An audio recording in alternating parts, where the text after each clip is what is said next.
Subscribe to Incredible Detective Stories and enjoy watching. The control room does not smell of ozone or electricity, as people often imagine. It smells of stale coffee, warm plastic, and the dry, recycled air that has circulated through the lungs of 5 million commuters before it reaches us. We are the gods of the underground.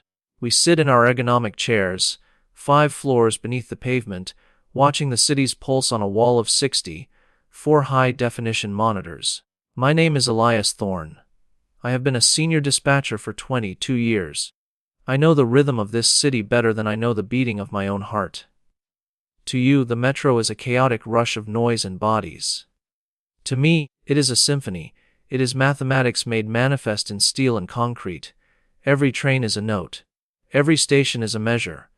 When the trains run on time, the music is beautiful. When they fail, when a signal glitches or a passenger faints, the dissonance makes my teeth ache. I live for the perfect schedule. I live for the green lights cascading down the board like falling dominoes. But lately, the music has been wrong. It started on a Tuesday in November. It was 11:14 p.m. The rush hour madness had long since subsided into the sporadic, lethargic rhythm of the late-night service. I was monitoring Sector 4, the oldest part of the network. The tunnels there are narrow, lined with Victorian brickwork that weeps black water. Station 9 is a deep, level platform, accessible only by a long, groaning escalator ride. I watched Monitor 42. The platform was empty, save for a solitary figure standing near the edge. A man in a gray coat. He was swaying slightly. Drunk, I thought, or tired. We see thousands of them. The souls the city has chewed up and spat out, waiting for the ride home to empty apartments. The northbound train, designated 4, Alpha 9, was approaching. On my dispatch board, the sensor turned from red to amber. The train was 300 meters out. I watched the man. He didn't look at the tunnel mouth. He looked at his watch. That was the first detail that snagged in my brain. Suicides, and we call them track intrusions, in the log to keep it sterile, usually look at the tunnel. They are mesmerized by the oncoming light. They want to see the end approaching. But this man checked his wrist. He was waiting for a specific time, not a specific event. The train roared into the station. On the screen, the pixels blurred with motion. The man stepped forward. It was a single, fluid motion. No hesitation. No stumble. He stepped into the void exactly as the front cab passed the 10-meter mark. Impact. The train slammed into emergency braking. The sparks flared white on the grainy CCTV. The camera shook, then stillness. I followed the protocol. I am good at protocol. I hit the alarm. I cut the traction current to Sector 4. I radioed the driver, though I knew he would be in shock. I called the emergency services. My voice was calm, flat, professional. Code 1, Station 9. Traction current discharged. Emergency teams inbound. It was a tragedy. But in this job, tragedy is just an operational delay. It takes 90 minutes to clear a body and inspect the undercarriage. We reroute the lines. We apologize for the inconvenience. The city keeps moving. However, that night I couldn't clear the screen from my mind. I stayed after my shift ended. The control room emptied out, the night crew taking over with their hushed voices and rustling sandwich wrappers. I pulled the logs. I looked at the timestamps. The impact occurred at 23:40 exactly. Not a second before, not a second after. I looked at the train's telemetry. Train 4, Alpha 9 had been running 17 seconds late due to a door obstruction at the previous station. The driver had made up 3 seconds in the tunnel. It arrived at the platform edge at 23:58. The man had stepped off at 23:43. If the train had been on time, he would have jumped in front of the middle carriage and bounced off. If the train had been more delayed, he would have jumped onto empty tracks. He hit the front cab dead center. It felt like a coincidence, a grim, lucky coincidence. But my gut, the stomach of a man who has watched these lines for 2 decades, tightened. I rewound the footage. I watched him check his watch again. He looked at it. He waited. He stepped. He didn't look for the train. He trusted the time. But how could he know the train was running exactly 14 seconds late? The schedule boards on the platform don't show seconds. They only show 2 minutes. The apps on phones have a lag of 30 seconds. There is no way a passenger could know the exact, precise position of a 40-ton machine moving at 60 kilometers an hour through a dark tunnel. Unless he wasn't just a passenger. Or unless he wasn't jumping. I zoomed in on the footage. The resolution on the older cameras is poor, a wash of gray noise. I watched his feet. He stepped. But just before he stepped, something happened to the light. The platform lights at Station 9 are old fluorescent tubes. They hum and flicker. In the video, exactly 1 second before he moved, the lights dimmed. A sudden drop in voltage. A shadow swept over him. In that shadow, he moved. It looked like a signal. I sat back in my chair. The leather creaking in the silence of the room. The air conditioning hummed. A low drone that sounded like a train far away. I felt a cold prickle on the back of my neck. I searched the database for Code 1. Incidents in Sector 4 over the last 5 years. There were 12. I opened the log for the first one. 3 years ago, a woman. Station 9, time of death 1400. I checked the train log. Train running 12 seconds late. Impact dead centered. A teenager. 2 years ago. Station 9, time of death 1500. Train log. Train running 8 seconds early. Impact dead center. I went through all 12. Every single one of them occurred exactly on the turn of the minute. 100 seconds. And in every single case the train, despite the chaos of the network, despite the randomness of door holds and signal checks, was exactly in the position to kill them at that precise second. This was impossible. The probability of 12 random suicides syncing perfectly with the clock and the variable train positions was astronomical. Someone was coordinating this. But that was insane. You can't coordinate a suicide. You can't tell a depressed stranger, jump at exactly 14:4200, unless they weren't jumping. I looked at the footage of the man in the gray coat again. The shadow. The dimming lights. I played it frame by frame. He didn't lean forward. His shoulders didn't hunch in the way people do when they brace for impact. His head snapped back slightly, like he was pushed. But there was no one there. The platform was empty for 20 meters in either direction. I checked the other camera angles. Empty. I was looking at a ghost story. Or a murder committed by the air itself. I realized then that I wasn't looking at a crime scene. I was looking at a mechanism.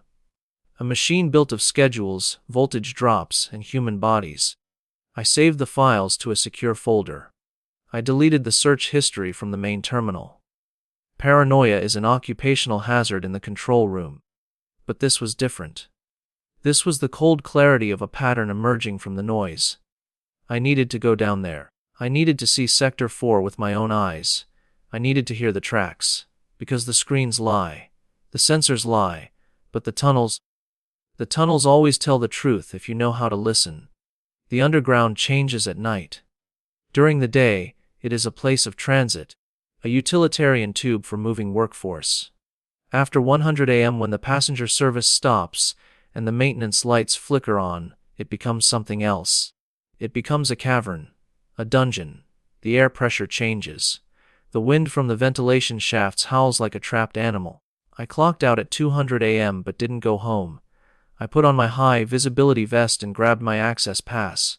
I told the night shift supervisor, a kid named Gary who spent more time on his phone than watching the boards, that I had to check a sensor anomaly in Sector 4 personally.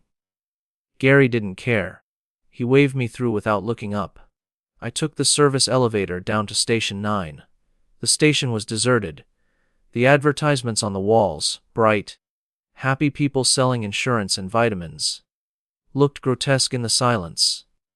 The platform was scuffed with the black rubber marks of a million shoes. I walked to the edge. The spot where the man in the gray coat had died was marked only by a slightly cleaner patch of concrete where the cleaning crew had scrubbed too hard. I stood there and looked at the tunnel mouth. It was a gaping maw of darkness. I checked my watch. 20:35 a.m. I closed my eyes and listened. The station has a heartbeat. The hum of the escalator. The drip of water from a cracked tile. The buzz of the transformer behind the wall. And then I heard it. A click. It was soft, mechanical. It came from the track bed. I shone my flashlight down. The rails glinted, polished steel ribbons running into the dark. The sleepers were old wooden ones, soaked in grease and oil. I jumped down onto the track. This is strictly against regulation for a dispatcher without a track safety lookout, but I didn't care. The lines were cold. Traction current was off for the night maintenance window. I walked toward the tunnel. The air grew cooler. The smell of damp earth and rust intensified. I was looking for the signal box. In the old sectors, the signals are hard-wired. Heavy copper cables running along the tunnel walls. 50 meters into the tunnel, I found the relay cabinet. It was a metal box bolted to the wall, covered in decades of grime and soot. It controlled the approach lights for Station 9. I wiped the dust from the lock. It was clean. Someone had been here. Recently. The dust on the top of the box was thick, fibrous gray fluff. But the keyhole was shiny. I pulled out my master key, a skeleton key that opens almost every piece of infrastructure in the network. It slid in smoothly. I opened the cabinet. Inside, the wiring was a mess of colored spaghetti, typical of the patchwork repairs done over 50 years. But there was something new. A small black device, no bigger than a pack of cigarettes, was spliced into the main circuit. It had a tiny red LED that pulsed slowly. It was wired into the signal relay and, strangely, into the lighting circuit for the platform. I traced the wires with my finger. The device was receiving data. It was tapped into the fiber optic line that carried the train telemetry to the control room. It was a parasite. It was reading the exact position of the trains in real time. And it was connected to the station lights. Why? I remembered the footage. The shadow. The lights dimming. I took a photo of the device with my phone. Then I carefully closed the cabinet. I didn't touch it. If I removed it, whoever put it there would know. The system would flag a disconnect. I climbed back onto the platform, my heart hammering against my ribs. I needed to understand the push. The man wasn't pushed by a person. He was alone. I sat on the bench on the empty platform and thought about the physics of the underground. When a train enters a tunnel, it pushes a column of air ahead of it, the piston effect. We designed stations to vent this air, vents, shafts, pressure relief valves.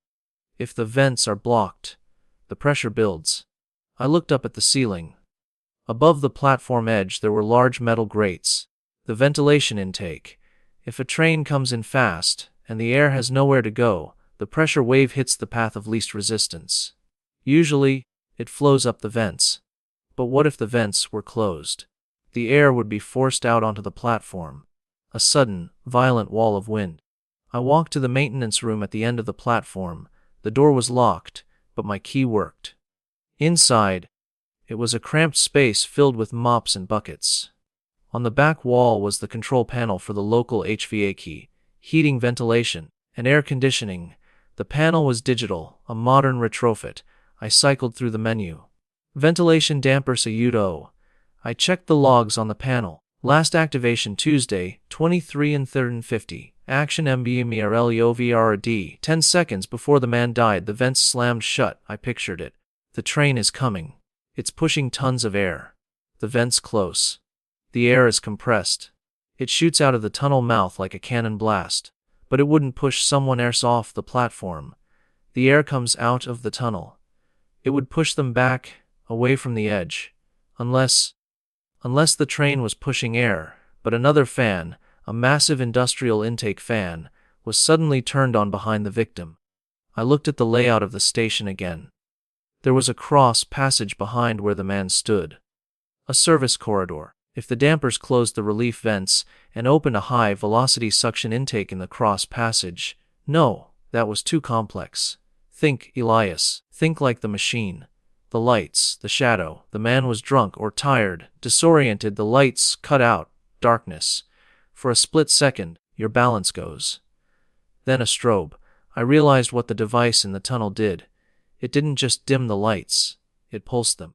If you strobe lights at a specific frequency, you can induce vertigo. The flicker vertigo effect, it's rare, but pilots know it.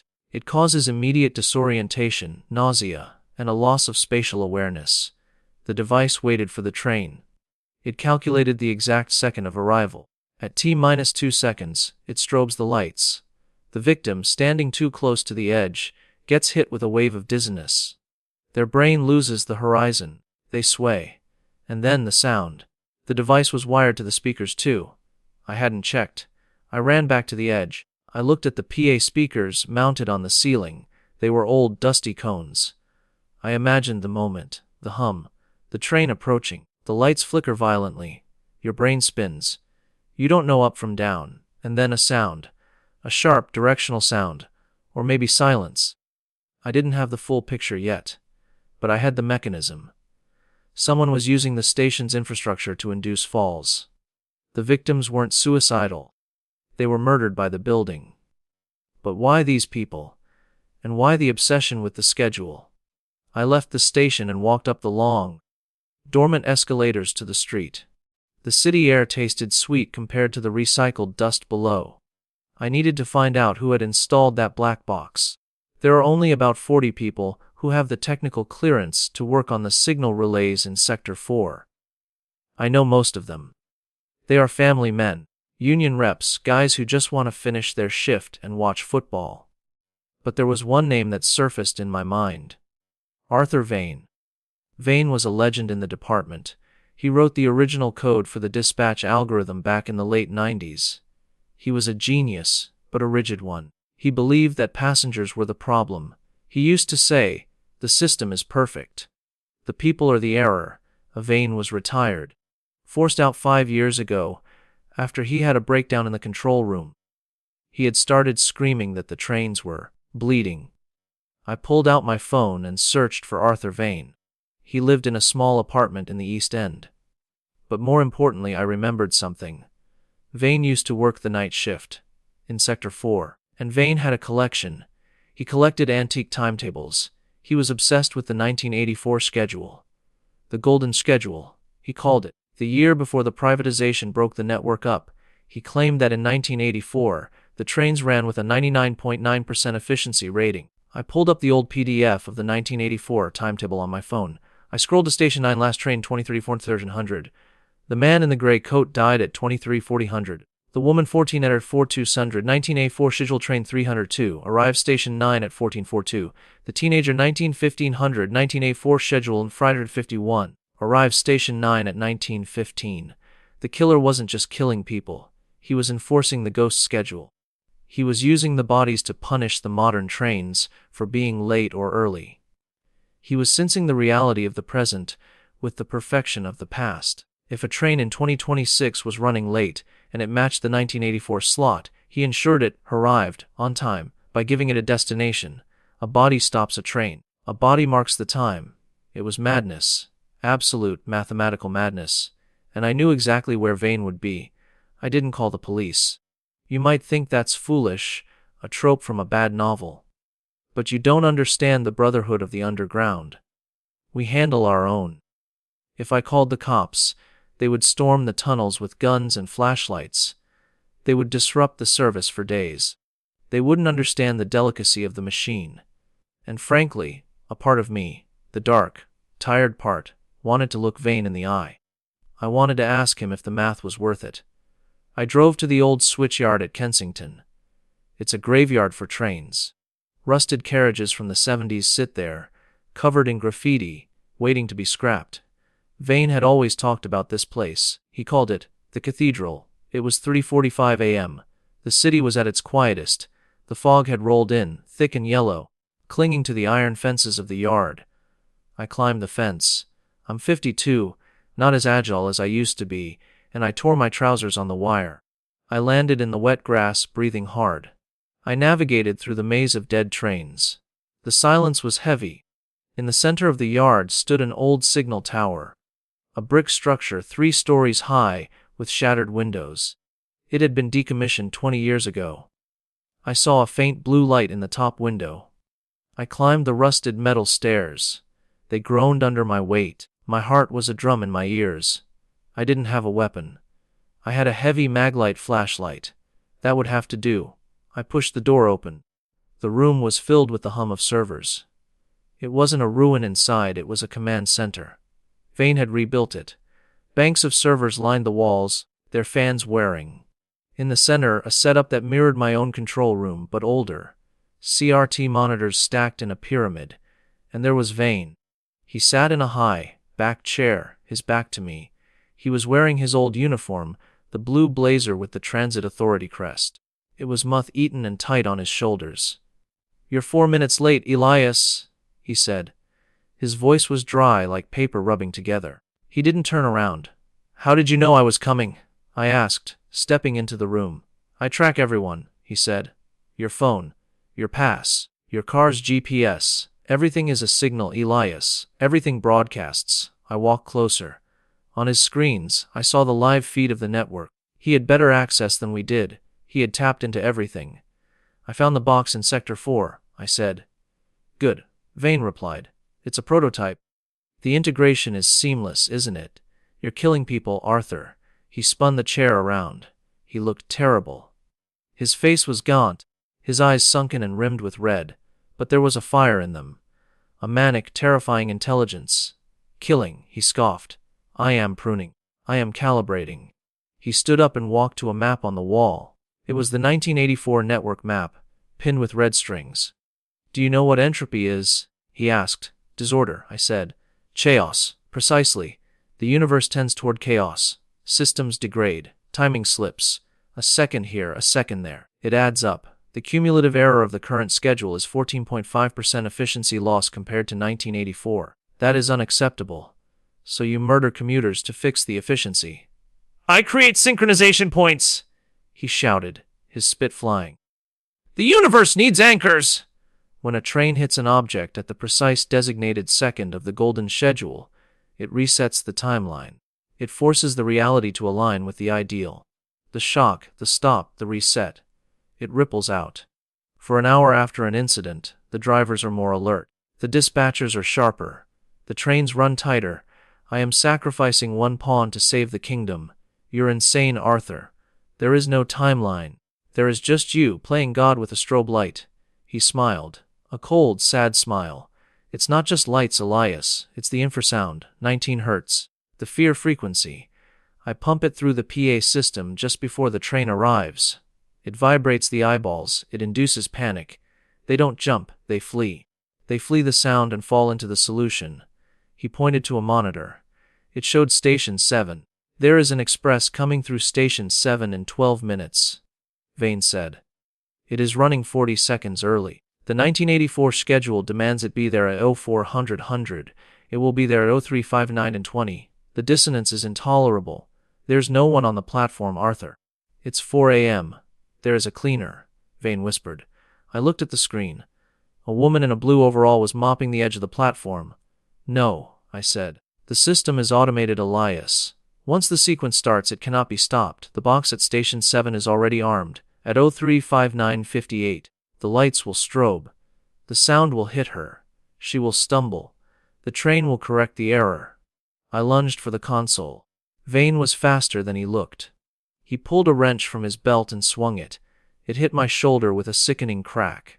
I fell back, gasping in pain. My arm went numb. "You lack vision!" Vayne screamed.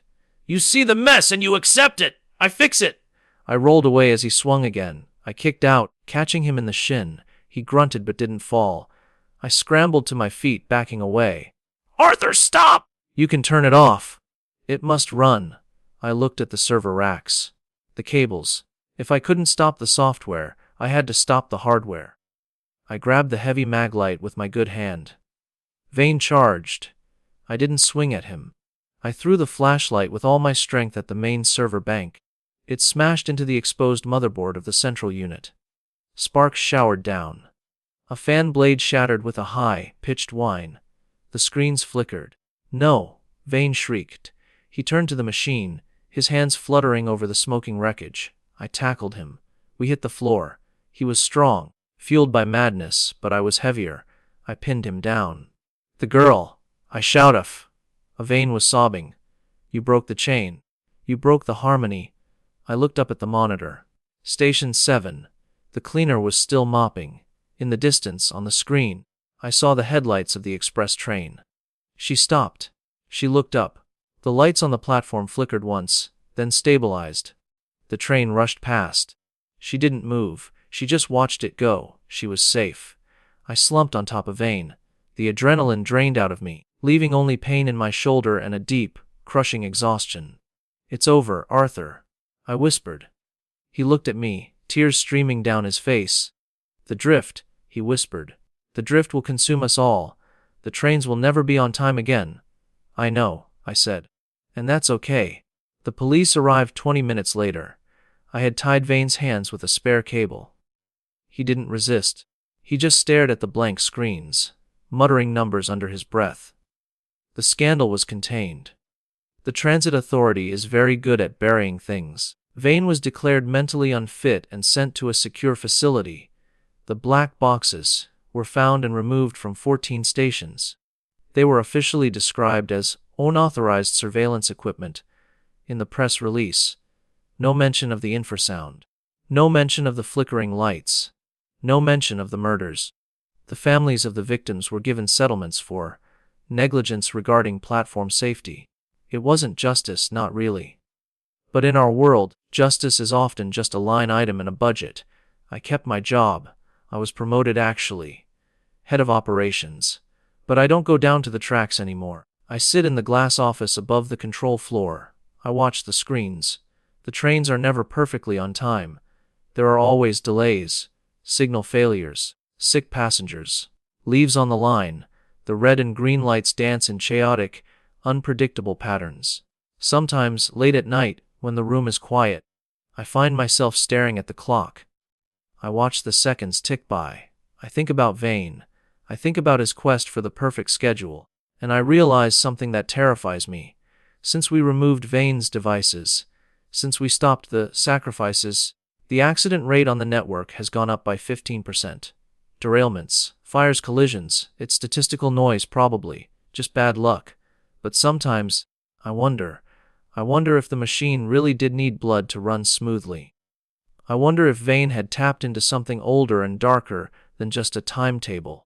I look at the 1984 schedule pinned to the wall of my office, a trophy I took from the tower. Tonight, the 11:14 is running 3 minutes late. I close my eyes. I breathe in the stale air. I let it be late. I let the chaos reign. Because I would rather have a messy world where people live than a perfect one where they die on time. But I still check the seconds. I always check the seconds. And every time the clock hits 0, I flinch.